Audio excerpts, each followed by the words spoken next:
5 points yi boo ko gisee sa bopp xamal ne sa confiance en soi des na.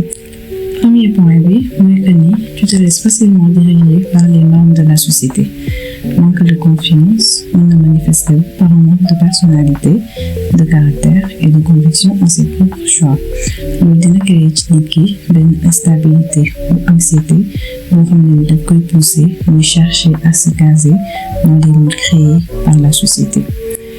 Bu nekkee en tant qu'individu chercher wu définir ses principes ak ses valeurs bu nekkee chercher wu xam yow yaay kan réellement dina metti ci yow nga résister aux innombrables tentations et tendances qui se forment toutes les 4 matins. Le fait d'être influençable montre que tu n'as pas confiance en toi.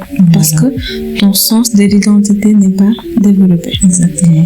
yow bu fekkee sa vie yëpp danga ko basé sur les normes de la société, alors tu n'as pas pris le temps de cultiver une identité personnelle. Exactement. Voilà. Si tu penses que tu n'as de valeur que quand tu suis les trends, ça devient très problématique. La confiance que tu as envers toi-même doit être basée sur des choses qui dépassent le matériel. Exactement. Mën na jël exemple tabaski bi di ñëw dernièrement gis nañu ay normes yu bari créé wu na autour de cette fête mooy jigéen ñi léegi dañuy préférer maquiller wu par un professionnel wala photographe professionnel photo leen wala nga sol minimum de tenue. Alors que normes yooyu xamuñu sax kan moo leen créé. Voilà. De base ku nekk da nga war a def li nga sentir ak li la arrangé mais bu nekkee da ngay sentir obligation def ko même bu nekkee arrangé wala arrangé wul sa portefeuille ñu lay conseiller nga xoolaat sa confiance en soi. Voilà. Deuxième point bii nii boo ko gisee ci sa bopp xamal ne tu n'as pas confiance en toi. Deuxième point bi mooy da ngay tolérer le manque de respect ak les mauvais traitements. loolu nag mën na jóge ci ay relations amicales bu nekkee ni souvent dañ lay def ay remarques yoo xam ne c'est déplacé c'est désobligeant c'est ce physique maanaam body shame wala nit ñi dañuy manquer de retenue envers toi loolu mën na wane ni nit ñi dañuy manquer de retenue envers toi que cela soit ci seen comportement wala ci seen ay discours. Si c'est souvent toi qui donnes sans recevoir en retour bu nekkee yow yaay ami de galère bi maanaam on se souvient de toi que dans les moments de difficulté bu nekkee bu enjoy dem restaurant wala postérité sur les réseaux yeneen xarit la mais yow tu es l'ami de l'ombre boo xam ne ni tu es là que pour consoler écouter et aider. Encore une fois loolu yëpp dara nekku ci. Ça prouve juste que tu es une bonne personne. Mais bu fekkee ne yow danga koy def tout le temps sans recevoir rien en retour. loolu la alors que en retour yow doo recevoir même traitement bi xoolaatal relation bi xoolaatal sa bopp xoolaatal say limites. Voilà.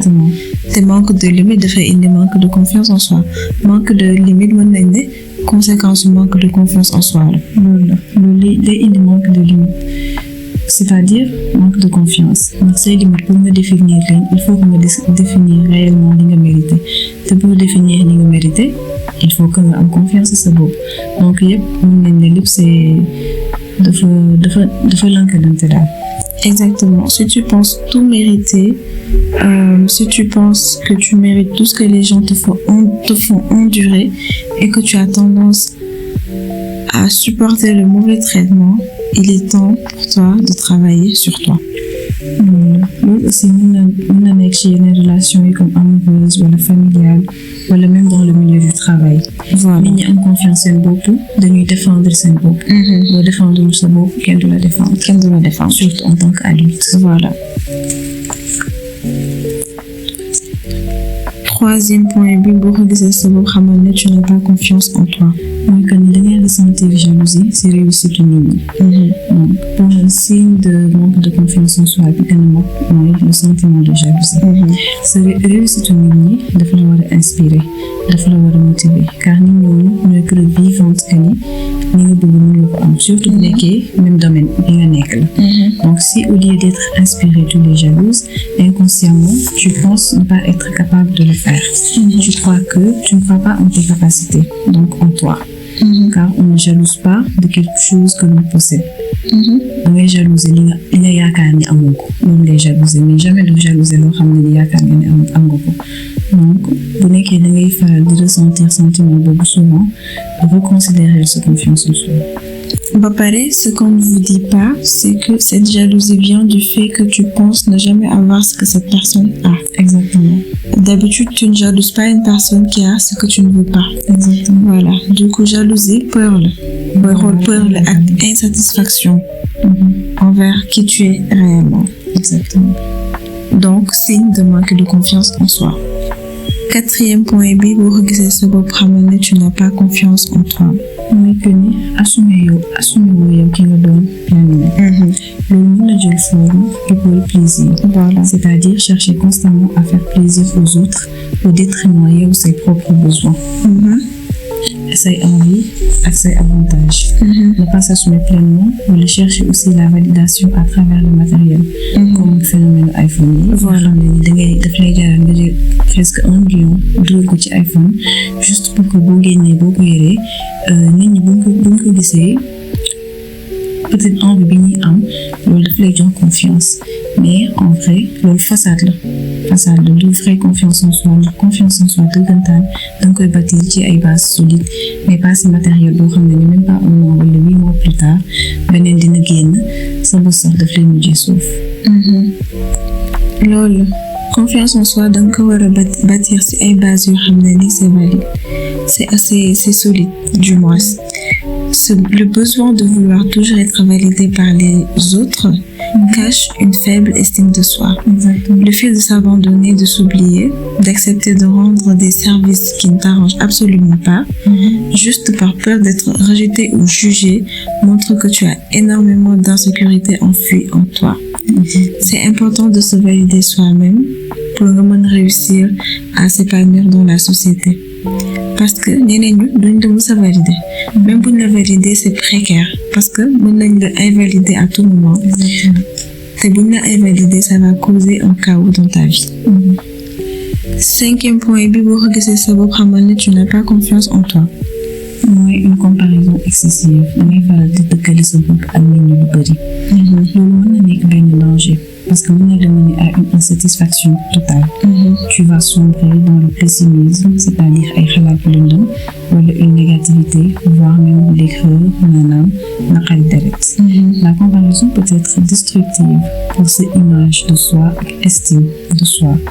C'est un danger non seulement pour yow wala ñi nga xam ne ñoom ñooy victime comparaison boobu ndax ñoom ils n'ont pas demandé à subir ça. Donc au lieu de te concentrer sur ton propre jardin dangay sa bët yi à chaque fois yaa ngi koy focaliser ci sa jardin voisin di xool ay fleurs nan la ñuy évoluer ay plantes nan la ñuy évoluer alors que yow pendant ce temps tes fleurs se fanent parce que sa énergie fi nga ko war a defoo ko foofu réellement. Comparaison booy xool benn aussi perte de temps la. parce que temps bi ngay perdre di comparer sa bopp ak ñeneen ñi mën nga ko utiliser pour créer, mën nga ko utiliser pour apprendre à te connaître, mën nga ko utiliser pour être la meilleure version de toi-même. Exactement. Voilà, du coup booy comparer sa bopp lu bari c'est parce que yow vraiment ki nga nekk neexu la en fait. te ki nga nekk bu la neexul tu as les capacités de changer. Exactement. De changer ta situation. Donc, les faits et gestes de l'autre vont facilement te pousser à remettre en question tes propres choix. Tu es facilement déstabilisable. Voilà. Et une personne déstabilisable, comprenez qu'on est en confiance, tu peux pas. Donc, manque de confiance, on ne manifeste pas une forme à premier abord, on n'a pas d'être ça logique. Parce que de faits complexes.